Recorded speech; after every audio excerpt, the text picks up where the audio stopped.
Depuis un certain nombre de mandats, les Port-Saint-Louisiennes et les Port-Saint-Louisiens payent comme impôts locaux à peu près ce que payent certaines communes de l'arrière-pays niçois.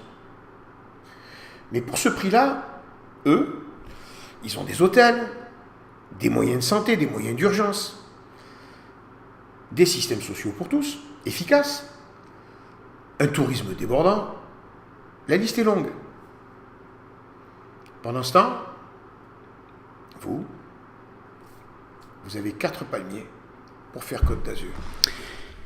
Qu'est-ce qu'on trouve sous les pavés et les palmiers du port? De belles façades derrière lesquelles fleurissent la promiscuité, la misère et le désarroi. En voyant nos jeunes, je me dis combien d'ambitions étouffées pour aboutir au dégoût, à la lassitude, à la défiance, au rejet de l'autre. Voilà comment nous ressentons aujourd'hui la vie de notre cité. D'un côté, des recettes dignes du passé qui n'aboutissent qu'à l'émiettage et au démembrement. Je prendrai en exemple le centre de santé. Plus de médecine pour les petits revenus. De même peut-être un infirmier de brousse et le 17 pour le remplacer. Voilà le résultat d'une gestion au jour le jour, sans aucune visibilité où l'intérêt d'un parti l'emporte sur l'intérêt collectif. De l'autre, on assiste à une forme de mise en scène de campagne électorale en remettant au goût du jour les vieilles recettes.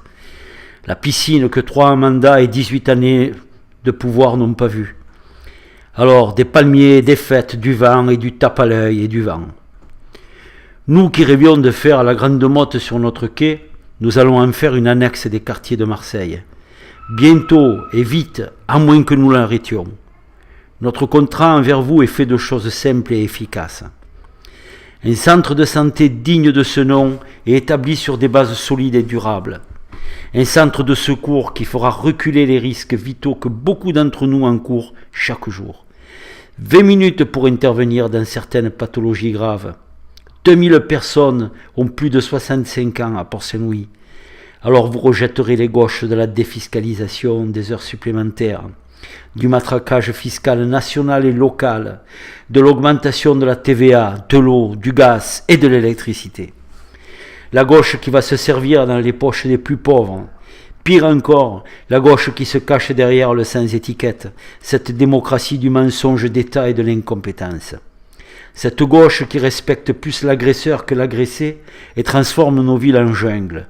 Si vous n'y prenez garde, la nôtre aussi sera une zone de non-droit. Le visage qu'elle offre déjà en porte les prémices. Alors oui, osez. Osez haut et fort. Essayez de nous faire croire que cette fois-ci le compte y sera. Il n'y sera pas. Nous n'y croyons plus. Nous allons essayer de faire en sorte que Port-Saint-Louis retrouve sa joie de vivre, retrouve son vivre ensemble, renaisse de cet amas d'abandon décennal, parce que nous le méritons tous, parce que vous le méritez, parce que Port-Saint-Louis le mérite. Bonsoir.